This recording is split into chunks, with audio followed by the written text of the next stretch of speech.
What's good YouTube, it's your boy MVT and welcome back to the What MVT Thinks channel, where we talk about everything movie and TV shows related. So in today's video guys, we're going to be reviewing season 3 episode 2 of All American. Let me know your thoughts and opinions in the comment section below. Quite a lot actually happened in today's episode, so without wasting any time, let's just dive straight into it. So as you guys know, Spencer is now back at South Crenshaw High. Seems to be liking it a lot more than obviously Beverly, because he's around his friends and his immediate family, but that's just my personal opinion. One person that was kind of annoying me for the whole episode was obviously Frosto. We see him straight away in the start of the episode and he's going back and forth with Spencer for literally just no reason. He seems to think that Spencer's only back at Crenshaw to fix something that he broke. Who knows what he thinks that Spencer's broke, but I don't know. For some reason, he seems to think that that's the only reason he's back. He's literally just been annoying the whole episode. He was running his mouth to Coach Baker.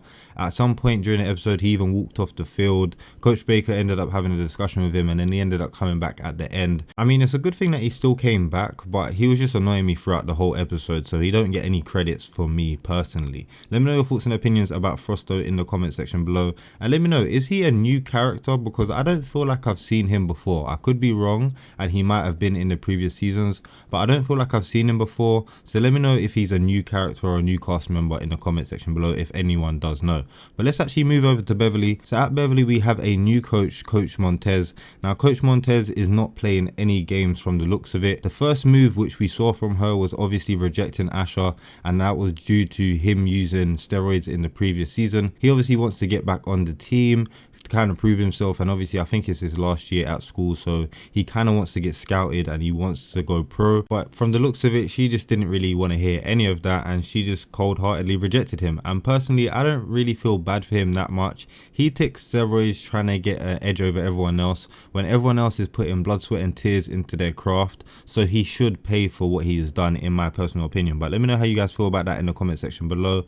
But more on Coach Montez, she's obviously making everyone sweat for their position, but mainly she's making Jordan sweat for the QB1 position. Now JJ is a pretty decent quarterback as well, and obviously JJ is his best friend, so him having to go up against JJ for that QB1 position is a pretty big rivalry, and it obviously shows that them two have a decent enough friendship and a bond that's obviously a lot more than football, so that at the end of it they're still friends. By the end of the episode, Jordan obviously remains his QB1 position as he rightfully should, and he kind of gets the respect from obviously Coach Montez, but he also kind of gets a respect for himself, because now he realizes that he actually earns that QB1 position every time that he goes on the field, rather than Coach Baker, his father, just giving it to him because he was the coach at the time. So I feel like this was definitely a breakthrough for Jordan, and I feel like that's obviously a really good thing. But moving on to the next part, we're going to be speaking about Olivia and Vanessa Montez. So we first see Vanessa when she gets introduced to Olivia at school. Now Vanessa Montez is obviously the coach's daughter, if you guys haven't realized already.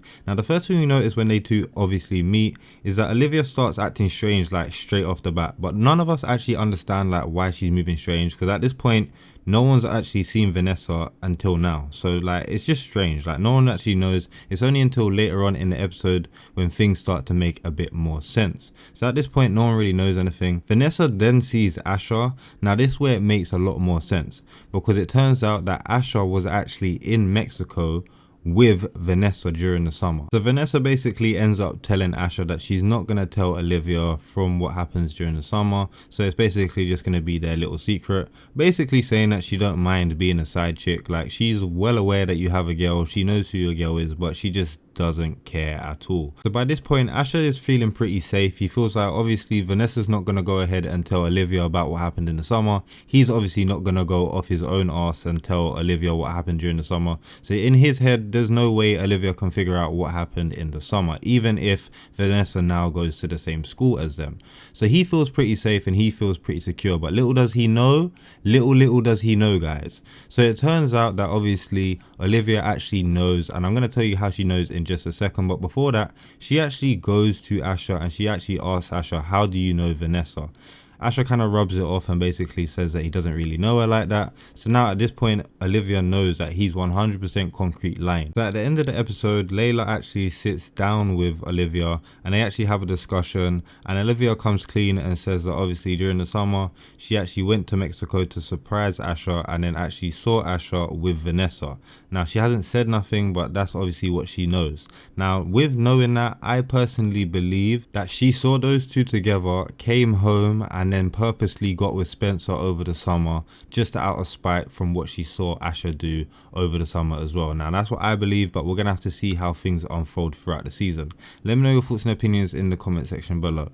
But let's move over to Darnell and Chris, because those two are having problems throughout the whole episode, and we're going to speak about it right now. So obviously those two have been fighting over the QB1 position. Now, both of them have good reason to obviously want the QB1 position. Now, the reason this is an issue is because it kind of falls on Spencer. All the pressure kind of falls on Spencer anyway.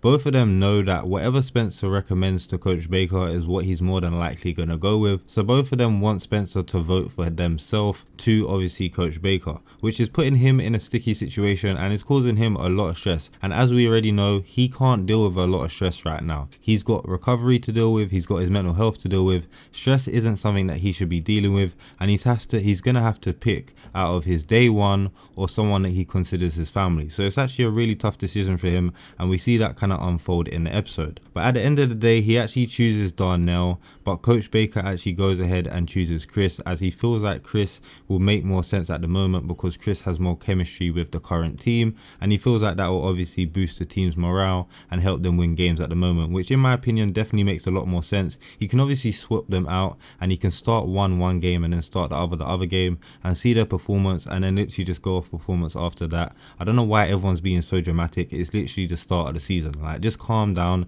Everyone's being hella dramatic. It's the start of the season. Nothing's even really started yet. Just chill out, like literally.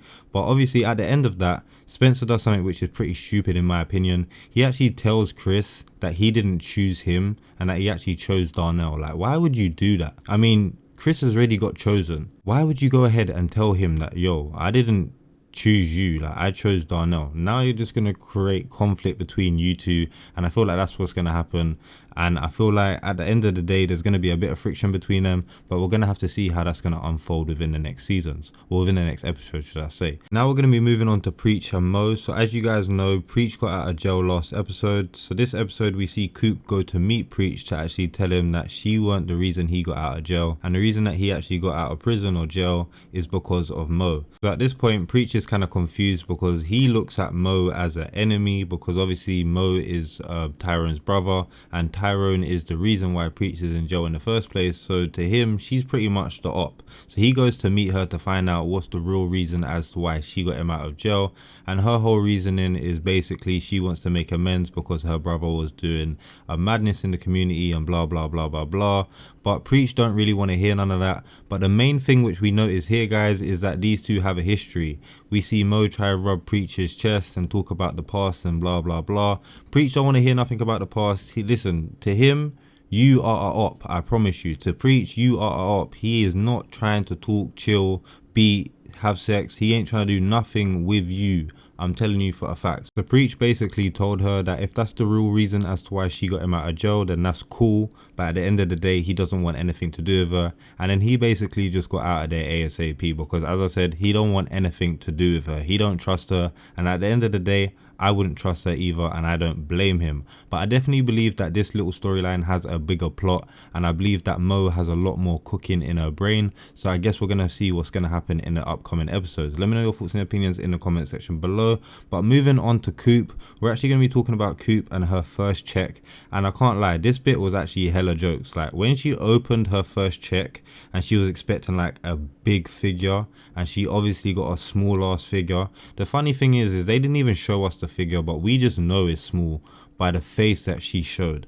Her bottom lip dropping was like the funniest part of this whole episode in my personal opinion. That shit had me busting up. Let me know your thoughts and opinions, and let me know your reaction to that in the comment section below. Did you not find it as funny as I did? Because I found that shit hilarious. But obviously she goes to Layla thinking that obviously she's getting ripped off, and Layla kind of explains to her that this is the music business. At the end of the day, there's expenses, and at the end of the day, the realness is you're not selling out shows, and you're not selling out big shows like that. You're getting small shows and you're selling out the small shows, but there's expenses as well as that. So at the end of the day, your take home is not going to be a lot. If you want your take home to be a lot, then you got to do more promotion, and you got to get a bigger fan base and then get out there, sell bigger venues, and then you'll get more money. She basically breaks down the music industry to her, which I think is a good insight, because a lot of artists out there don't actually understand how the music industry works, and they probably watch this show. So I guess it is a good insight. It shows these people that this is the reality of the music business, and if you want to get into the music business, these are the things that you probably are going to have to deal with. Coop obviously also drops the news about Patience, how Patience kind of got ripped off by Layla's dad. Obviously Layla's dad basically took Patience's track and used it for another artist, so Layla felt a bit bad about that, and she kind of made it a bit better by signing Patience herself. So now that she knows Patience is going to be signed to a good deal, which in my opinion is definitely a good fix. So let me know your thoughts about that in the comment section below. Layla's obviously going to be real upset with her dad. Her dad is kind of ruining her own little friendships, so that's going to cause a big conflict between her and her dad. So we're going to see that play out in the next few episodes as well. So as I said, let me know your thoughts and opinions on that in the comment section below. So other than that, this episode we also see Spencer go to the doctor regarding his shoulder. Now we found out that it's nothing really serious at this point. It's just a lot of stress that he's dealing with and a lot of his mental health and stuff like that. So he's obviously got to take it easy, and we're going to see how that plays out throughout the season. We also saw the new principal come to the school as well, and the new principal is obviously giving a hard time to Coach Baker, and the reason why he's doing that is because obviously he knows Coach Baker from back in the day when they went to school together, and apparently Coach Baker used to bully him. So with that news, he now is trying to get Coach Baker back by doing budget cuts and whatever he can to try and piss off Coach Baker, and we're going to see how that also plays out throughout the season. So let me know your thoughts and opinions about this review in the comment section below. If it was helpful, do let me know, because I will be doing these every week for this season, and I will be doing a prediction video as well for the next episode, which will come out in a few days time. So if you guys are interested and it does sound nice, make sure you guys like, comment, share, and subscribe. Anyways, that's it for me. It's been your boy MVT for MVT Thinks, and I'm out. Peace.